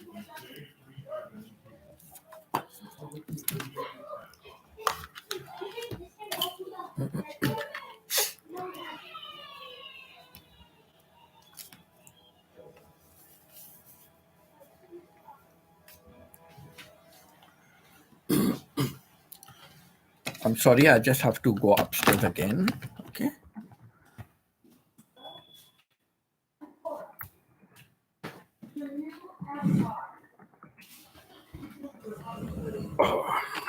Sorry about the move. Kiddies, if you want anything, just call me. Okay? Just call me if you need anything, come up. And if I don't hear, then come up. Okay? They're sweet, man. They're really sweet. Very nice grandkids I have. When morning I was doing live stream, then they came. Okay, have a view. Handling too many things. Okay, here's the view. The evening view.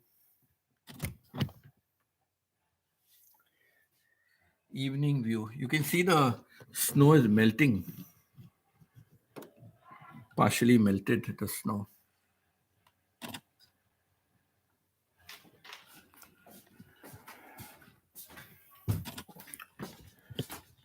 Oh, so many things were falling to pieces.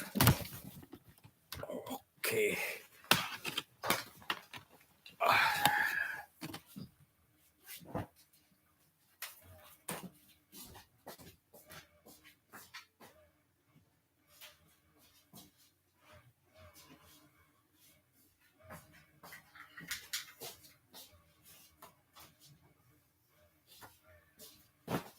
Okay. Yeah, that flickering was still coming today, you know. The flickering was still coming. Yesterday also it was flickering, and I don't know what's the reason now. I just don't understand the reason.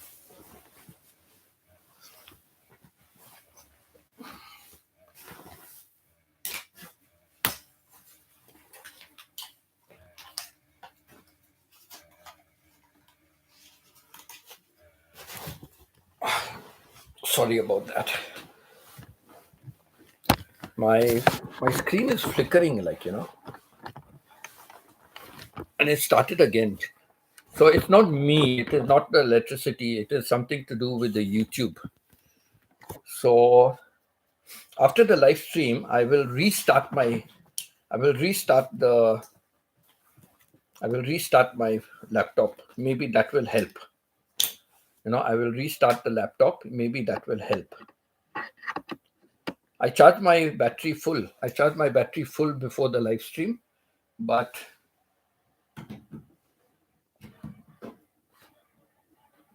so the problem is definitely with the problem is with YouTube relay.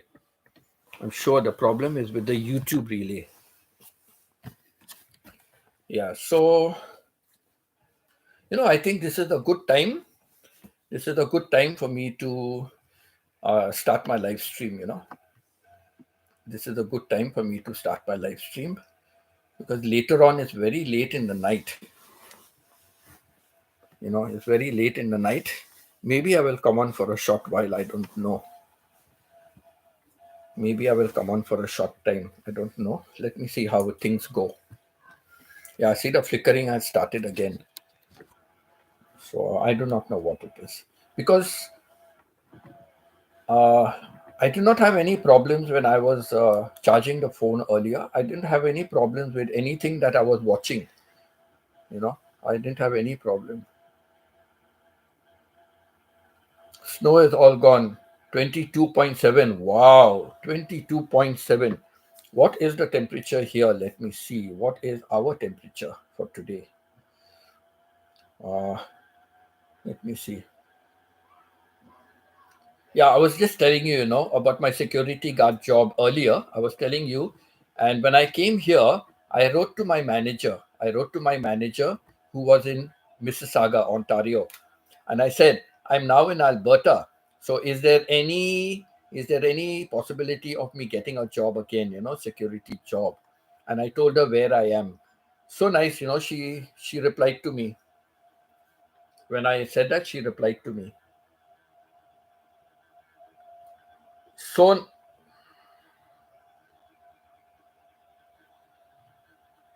So nice to hear from you. Glad to hear that you are doing better and healing. Uh, let me see. Let me see who you can. Let me see who you can speak with in Alberta. I will definitely give you a good reference. I will definitely give you a good reference. And then she wrote down to some person called Vandana to ask if there is who's the recruiter for Alberta region. So see, they really value my work. They really valued my work. Now that was a career change for me, right? From teaching, I came to Canada. I did odd jobs. I joined Walmart. Walmart didn't work for me because I got less hours. Then I joined Carrier Canada, and Carrier Canada worked for me wonderfully. I got good responsibilities. I got a good salary. I had a nice position, and things worked out for me very well. And then my manager had cancer; she had to leave. And then the new supervisor was against me. And when they were downsizing, I was asked to leave. I was the first one to leave in my department because I worked there for 4.5 years. All the others were junior to me. I was the oldest in my department. So like that. So see how sweet my manager. She wrote to me and said, "Don't worry, Winston. I will definitely, I will definitely give you a good reference." Very nice person she was. She is a very nice person. And then there's so much of correspondence going on, between them. This is just yesterday till today, but so much correspondence going on. One passed on to the other, and finally, one person wrote, Ekta Gupta is the recruiter for Alberta. I will forward this to her. So she forwarded to that person. And then what did somebody say in between? Somebody said that, oh, we have a lot of vacancies, but it depends on where he is staying. It depends on where he is staying. Uh, but it depends on where he is staying.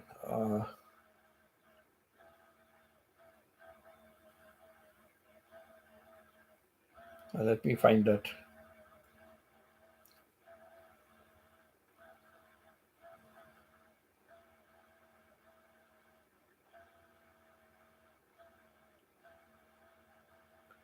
See, it says, "Thank you, Vandana.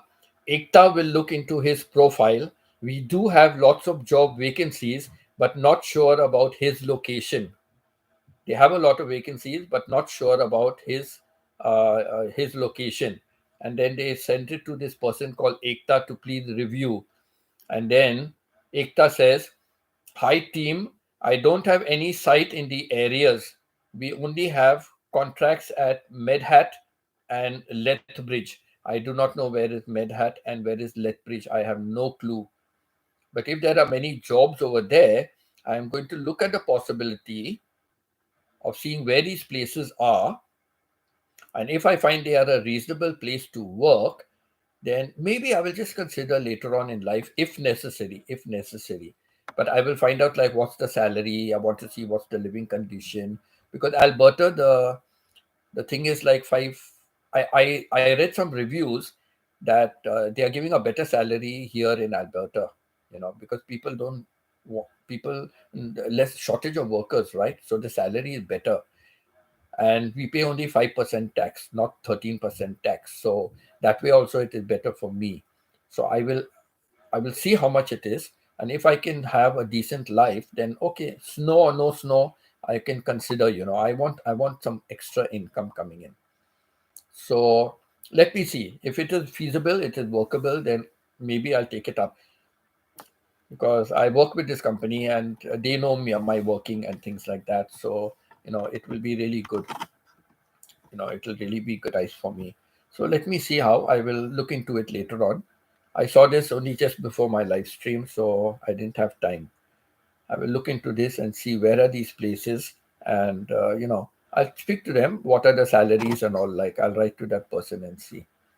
So yeah, let me see how things go. So so many change of career jobs I've had in my lifetime. You know. Hello, Ia. Thank you for still being here, Ia. Thank you so much. So I've had a lot of career changes, lot of career changes. Most of them have worked for me. Most of them have worked for me. I enjoyed all my career changes. I've enjoyed all my career changes. So yeah, so that is it. That is it.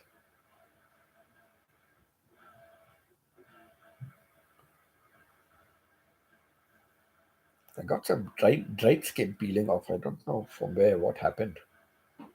Yeah. So yeah, I just disconnected it, but I'll have to charge it again. I'll charge it for a little while, disconnect it. Charge it for a little while, disconnect it. Because that way there is no flickering of the screen. So I'll have to manage that, see what it is like.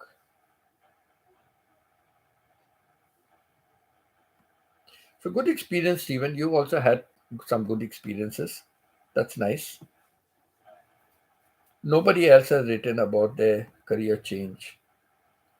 Chona, Pita, Maya, main site, Iya. Nobody has written anything about career changes. But I thought it was a very good topic, and I know I can relate to it. I can relate to it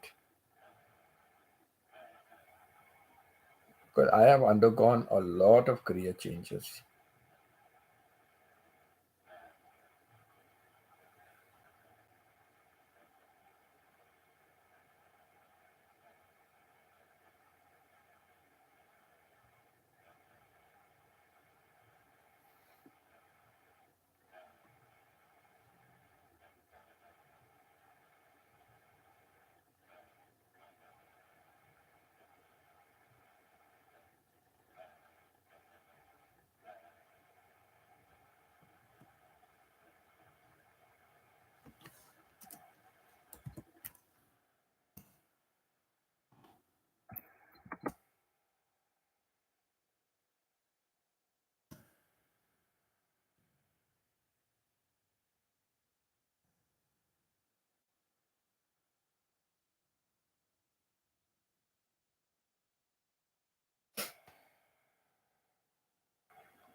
Okay, so what are some extra comments coming in?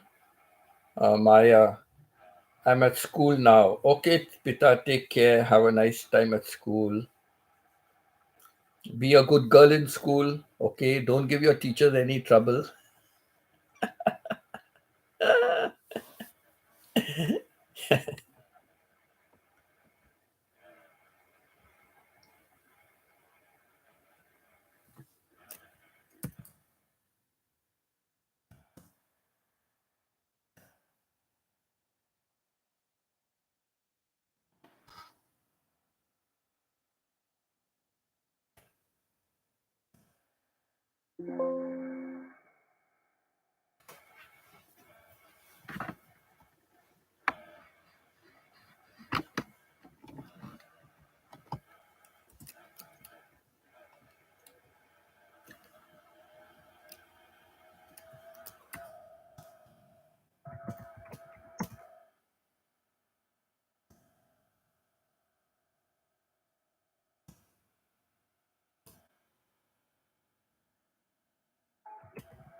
Pita started work already.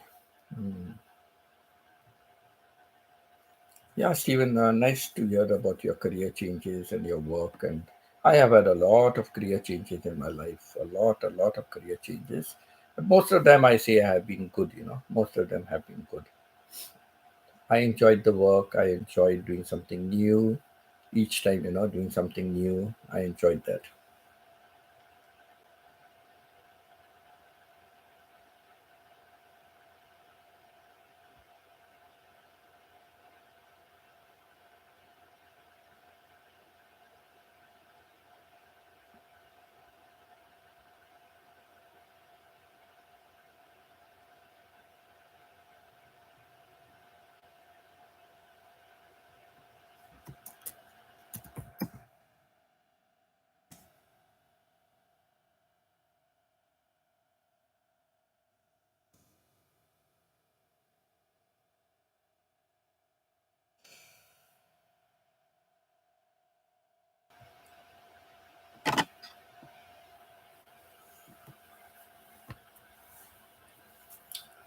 Okay, so what I will do, I will end my live stream now.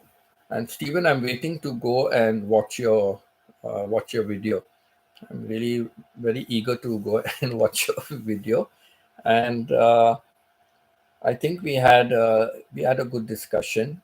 Now, Peter will be busy at work, and all the others will be busy. So I will let you also do some other work, and I will catch up with your video. I'll see if Pita and my sister has uploaded anything new, and yeah, I'll do that. Let me put in a thank you note.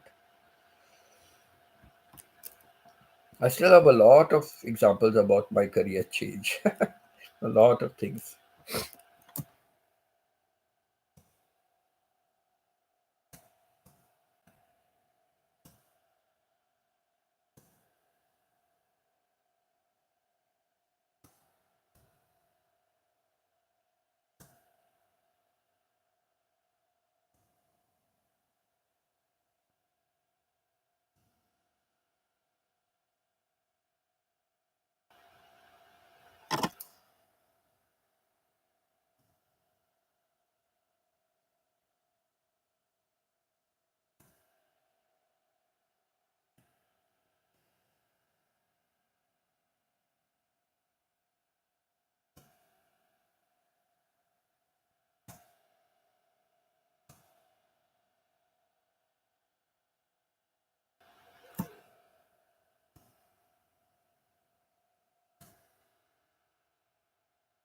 I just put in a small note. Thanks to everyone on my live stream for sharing your thoughts. Hmm. Let me make a correction there for sharing your thoughts. Uh,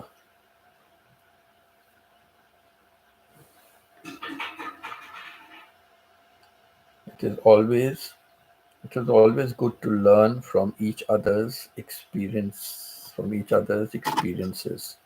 Bless you all.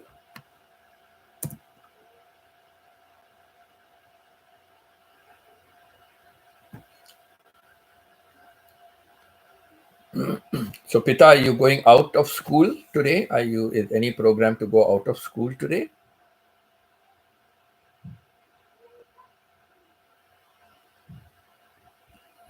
Do you have any program to go out of school today, Pita?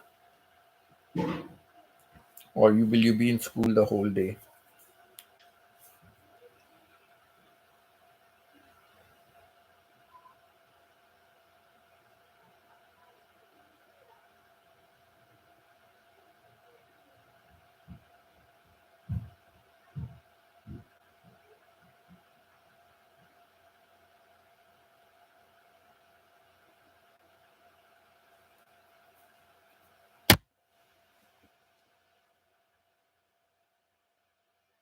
You have a class schedule for the whole day. Okay, Pita, have a nice time. You take care. Thank you, everybody who was here. I really appreciate all the insights we have had. And yeah, love you all. And God bless you. God bless you, and love to all of you.